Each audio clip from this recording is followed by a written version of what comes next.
Chapter 15. Dr. Seward's diary, continued. For a while sheer anger mastered me. It was as if he had during her life struck Lucy on the face. I smote the table hard and rose up as I said to him, "Dr. Van Helsing, are you mad?" He raised his head and looked at me, and somehow the tenderness of his face calmed me at once. "Would I were," he said. Madness were easy to bear, compared with truth like this. "Oh, my friend, why, think you, did I go so far round, why take so long to tell you so simple a thing? Was it because I hate you and have hated you all my life? Was it because I wished to give you pain? Was it that I wanted, now so late, revenge for that time when you saved my life, and from a fearful death? Ah, no!" "Forgive me," said I. He went on, "My friend, it was because I wished to be gentle in the breaking to you, for I know you have loved that so sweet lady. But even yet I do not expect you to believe. It is so hard to accept at once any abstract truth, that we may doubt such to be possible when we have always believed the know of it. It is more hard still to accept so sad a concrete truth, and of such a one as Miss Lucy. Tonight I go to prove it. Dare you come with me?" This staggered me. A man does not like to prove such a truth, Byron accepted from the category jealousy, and prove the very truth he most abhorred. He saw my hesitation, and spoke. "The logic is simple, no madman's logic this time, jumping from tussock to tussock in a misty bog. If it be not true, then proof will be relief, at worst it will not harm. If it be true, ah, there is the dread, yet very dread should help my cause, for in it is some need of belief. Come, I tell you what I propose, first, that we go off now and see that child in the hospital. Dr. Vincent, of the North Hospital, where the papers say the child is friend of mine, and I think of yours since you were in class at Amsterdam. He will let 2 scientists see his case, if he will not let 2 friends. We shall tell him nothing, but only that we wish to learn. And then? He took a key from his pocket and held it up. And then we spend the night, you and I, in the churchyard where Lucy lies. This is the key that locked the tomb. I had it from the coffin man to give to Arthur. My heart sank within me, for I felt that there was some fearful ordeal before us. I could do nothing, however, so I plucked up what heart I could and said that we had better hasten, as the afternoon was passing. We found the child awake. It had had a sleep and taken some food, and altogether was going on well. Dr. Vincent took the bandage from its throat and showed us the punctures. There was no mistaking the similarity to those which had been on Lucy's throat. They were smaller, and the edges looked fresher, that was all. We asked Vincent to what he attributed them, and he replied that it must have been a bite of some animal, perhaps a rat, but, for his own part, he was inclined to think that it was one of the bats which are so numerous on the northern heights of London. Out of so many harmless ones, he said, there may be some wild specimen from the south of a more malignant species. Some sailor may have brought one home, and it managed to escape, or even from the zoological gardens a young one may have got loose, or one be bred there from a vampire. These things do occur, you know. Only 10 days ago a wolf got out, and was, I believe, traced up in this direction. For a week after, the children were playing nothing but Red Riding Hood on the heath and in every alley in the place until this bluffer lady's scare came along, since when it has been quite a gala time with them. Even this poor little mite, when he woke up today, asked the nurse if he might go away. When she asked him why he wanted to go, he said he wanted to play with the bluffer lady. I hope, said Van Helsing, that when you are sending the child home you will caution its parents to keep strict watch over it. These fancies to stray are most dangerous, and if the child were to remain out another night, it would probably be fatal. But in any case I suppose you will not let it away for some days? Certainly not for a week at least, longer if the wound is not healed. Our visit to the hospital took more time than we had reckoned on, and the sun had dipped before we came out. When Van Helsing saw how dark it was, he said, "There is no hurry. It is more late than I thought. Come, let us seek somewhere that we may eat, and then we shall go on our way. We dined at Jack Straw's castle along with a little crowd of bicyclists and others who were genially noisy. About 10 o'clock we started from the inn. It was then very dark, and the scattered lamps made the darkness greater when we were once outside their individual radius. The professor had evidently noted the road we were to go, for he went on unhesitatingly, but, as for me, I was in quite a mix-up as to locality. As we went further, we met fewer and fewer people, till at last we were somewhat surprised when we met even the patrol of horse police going their usual suburban round. At last we reached the wall of the churchyard, which we climbed over. With some little difficulty, for it was very dark, and the whole place seemed so strange to us, we found the Westenra tomb. The professor took the key, opened the creaky door, and standing back, politely, but quite unconsciously, motioned me to precede him. There was a delicious irony in the offer, in the courtliness of giving preference on such a ghastly occasion. My companion followed me quickly, and cautiously drew the door to, after carefully ascertaining that the lock was a falling, and not a spring, one. In the latter case, we should have been in a bad plight. Then he fumbled in his bag, and taking out a matchbox and a piece of candle, proceeded to make a light. The tomb in the daytime, and when wreathed with fresh flowers, had looked grim and gruesome enough, but now, some days afterwards, when the flowers hung lank and dead, their whites turning to rust and their greens to browns, when the spider and the beetle had resumed their accustomed dominance, when time-discolored stone, and dust-encrusted mortar, and rusty, dank iron, and tarnished brass, and clouded silver plating gave back the feeble glimmer of a candle, the effect was more miserable and sordid than could have been imagined. It conveyed irresistibly the idea that life, animal life, was not the only thing which could pass away. Van Helsing went about his work systematically, holding his candle so that he could read the coffin plates, and so holding it that the sperm dropped in white patches which congealed as they touched the metal. He made assurance of Lucy's coffin. Another search in his bag, and he took out a turnscrew. "What are you going to do?" I asked. "To open the coffin. You shall yet be convinced." Straightway he began taking out the screws, and finally lifted off the lid, showing the casing of lead beneath. The sight was almost too much for me. It seemed to be as much an affront to the dead as it would have been to have stripped off her clothing in her sleep whilst living. I actually took hold of his hand to stop him. He only said, "You shall see," and again fumbling in his bag, took out a tiny fret saw.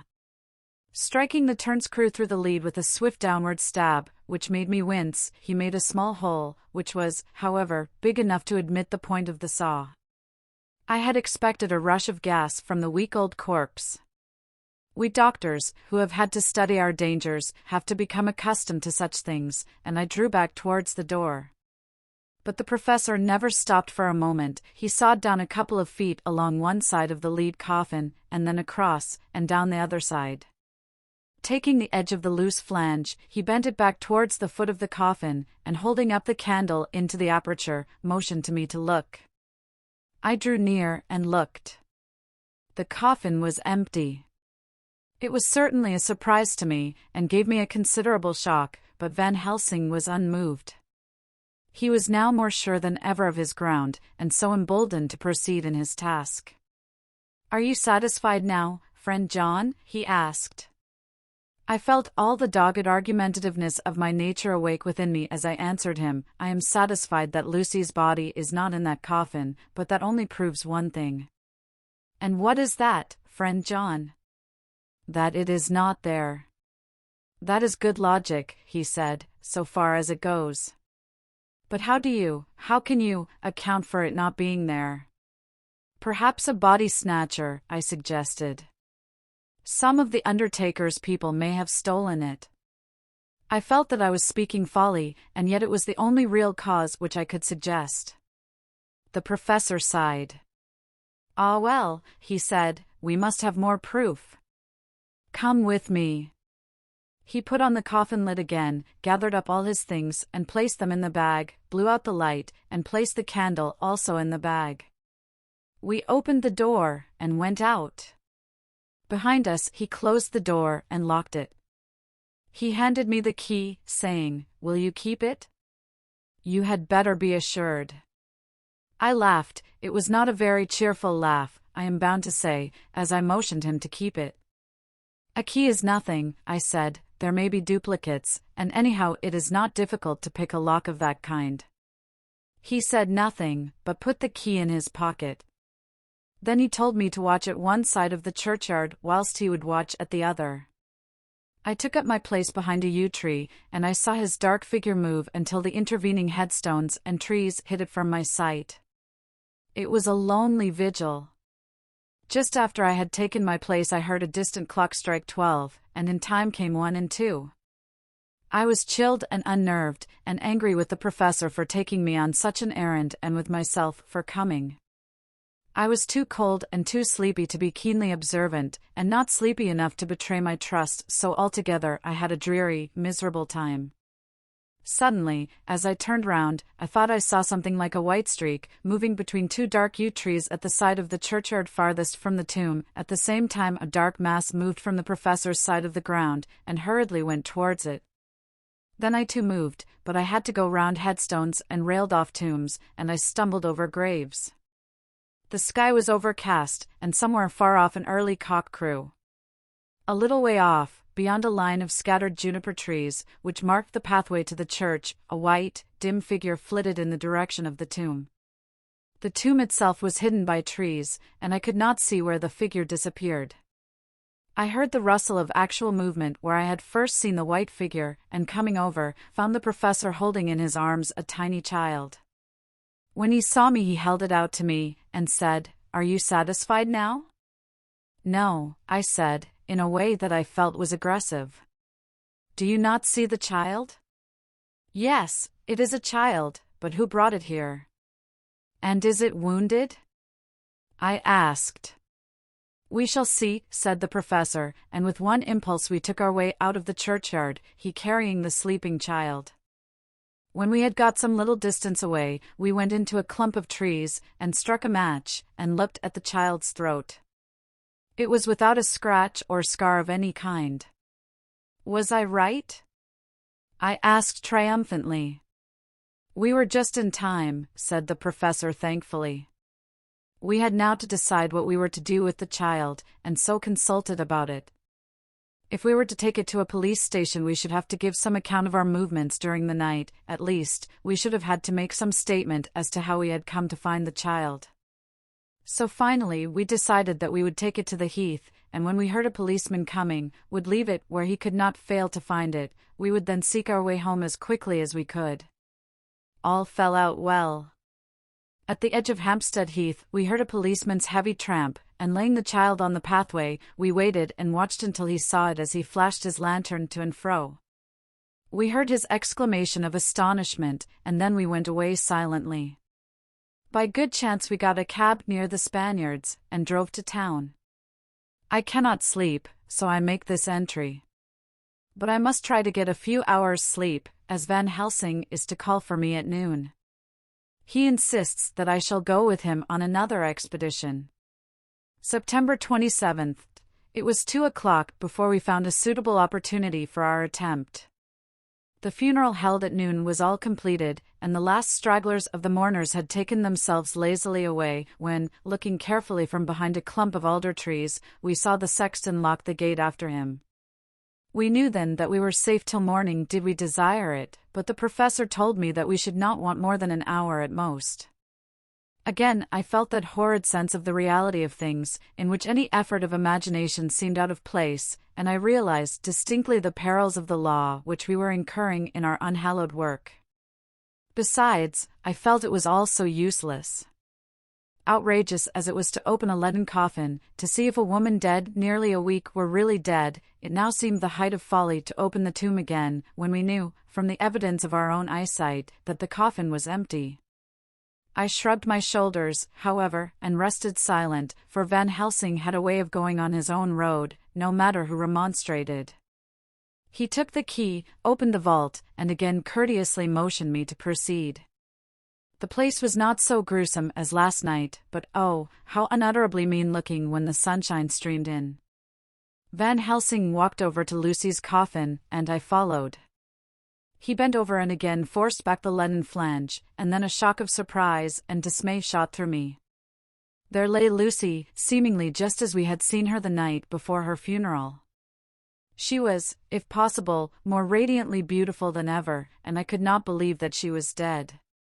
The lips were red, nay redder than before, and on the cheeks was a delicate bloom. "Is this a juggle?" I said to him. "Are you convinced now?" said the professor in response, and as he spoke he put over his hand, and in a way that made me shudder, pulled back the dead lips and showed the white teeth. "See," he went on, "see, they are even sharper than before. With this, and he touched one of the canine teeth, and that below it, the little children can be bitten. Are you of belief now, friend John?" Once more, argumentative hostility woke within me. I could not accept such an overwhelming idea as he suggested, so, with an attempt to argue of which I was even at the moment ashamed, I said, "She may have been placed here since last night." "Indeed?" "That is so, and by whom?" "I do not know. Someone has done it. And yet she has been dead 1 week. Most peoples in that time would not look so." I had no answer for this, so was silent. Van Helsing did not seem to notice my silence. At any rate, he showed neither chagrin nor triumph. He was looking intently at the face of the dead woman, raising the eyelids and looking at the eyes, and once more opening the lips and examining the teeth. Then he turned to me and said, "Here, there is one thing which is different from all recorded. Here is some dual life that is not as the common. She was bitten by the vampire when she was in a trance, sleepwalking. Oh, you do not know that, friend John, but you shall know it all later, and in trance could he best come to take more blood. In trance she died, and in trance she is undead, too. So it is that she differ from all other. Usually when the undead sleep at home," as he spoke he made a comprehensive sweep of his arm to designate what to a vampire was home, "their face show what they are, but this so sweet that was when she not undead she go back to the nothings of the common dead. There is no malign there, see, and so it make hard that I must kill her in her sleep." This turned my blood cold, and it began to dawn upon me that I was accepting Van Helsing's theories, but if she were really dead, what was there of terror in the idea of killing her? He looked up at me, and evidently saw the change in my face, for he said almost joyously, "Ah, you believe now?" I answered, "Do not press me too hard all at once. I am willing to accept." "How will you do this bloody work?" "I shall cut off her head and fill her mouth with garlic, and I shall drive a stake through her body." It made me shudder to think of so mutilating the body of the woman whom I had loved. And yet the feeling was not so strong as I had expected. I was, in fact, beginning to shudder at the presence of this being, this undead, as Van Helsing called it, and to loathe it. Is it possible that love is all subjective, or all objective? I waited a considerable time for Van Helsing to begin, but he stood as if wrapped in thought. Presently he closed the catch of his bag with a snap, and said, "I have been thinking, and have made up my mind as to what is best. If I did simply follow my inclining I would do now, at this moment, what is to be done, but there are other things to follow, and things that are 1,000 times more difficult in that than we do not know. This is simple. She have yet no life taken, though that is of time, and to act now would be to take danger from her forever. But then we may have to want Arthur, and how shall we tell him of this?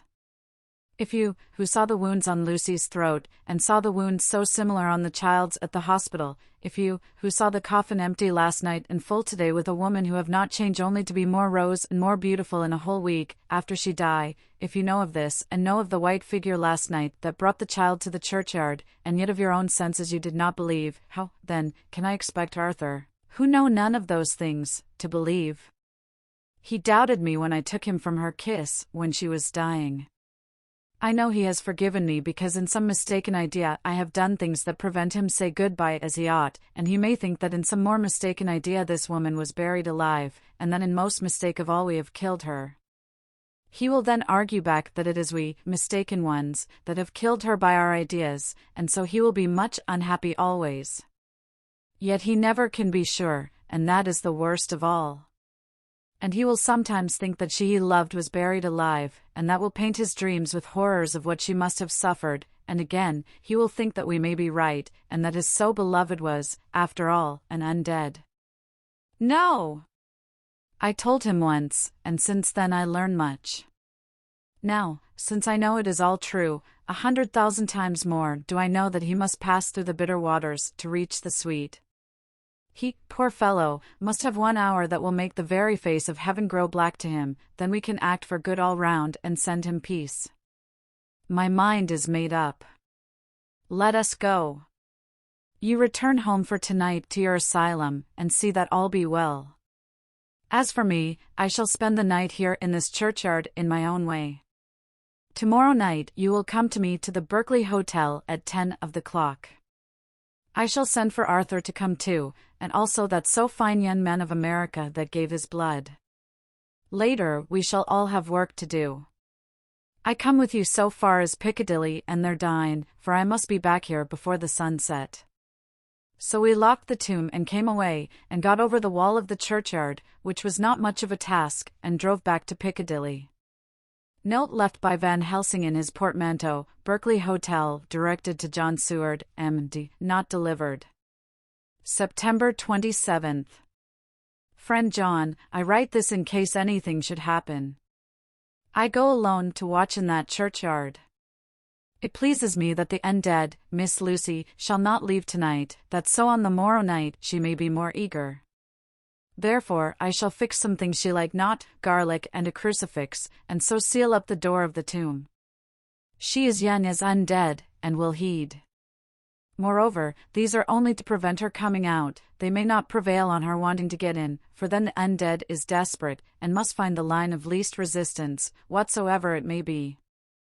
I shall be at hand all the night from sunset till after the sunrise, and if there be aught that may be learned I shall learn it. For Miss Lucy or from her, I have no fear, but that other to whom is there that she is undead, he have now the power to seek her tomb and find shelter.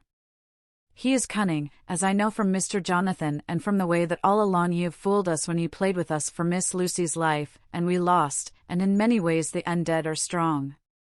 He have always the strength in his hand of 20 men, even we 4 who gave our strength to Miss Lucy, it also is all to him. Besides, he can summon his wolf and I know not what.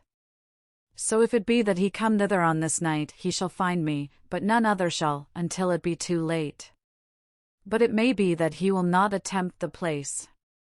There is no reason why he should, his hunting ground is more full of game than the churchyard where the undead woman sleep, and the one old man watch. Therefore I write this in case. Take the papers that are with this, the diaries of Harker and the rest, and read them, and then find this great undead, and cut off his head and burn his heart or drive a stake through it, so that the world may rest from him. If it be so, farewell. Van Helsing. Dr. Seward's Diary. September 28th. It is wonderful what a good night's sleep will do for one. Yesterday I was almost willing to accept Van Helsing's monstrous ideas, but now they seem to start out lurid before me as outrages on common sense. I have no doubt that he believes it all. I wonder if his mind can have become in any way unhinged. Surely there must be some rational explanation of all these mysterious things. Is it possible that the professor can have done it himself? He is so abnormally clever that if he went off his head he would carry out his intent with regard to some fixed idea in a wonderful way. I am loath to think it, and indeed it would be almost as great a marvel as the other to find that Van Helsing was mad, but anyhow I shall watch him carefully. I may get some light on the mystery. September 29th, morning. Last night, at a little before 10 o'clock, Arthur and Quincy came into Van Helsing's room. He told us all that he wanted us to do, but especially addressing himself to Arthur, as if all our wills were centered in his. He began by saying that he hoped we would all come with him too, for, he said, there is a grave duty to be done there. You were doubtless surprised at my letter? This query was directly addressed to Lord Godalming. I was. It rather upset me for a bit. There has been so much trouble around my house of late that I could do without any more. I have been curious, too, as to what you mean.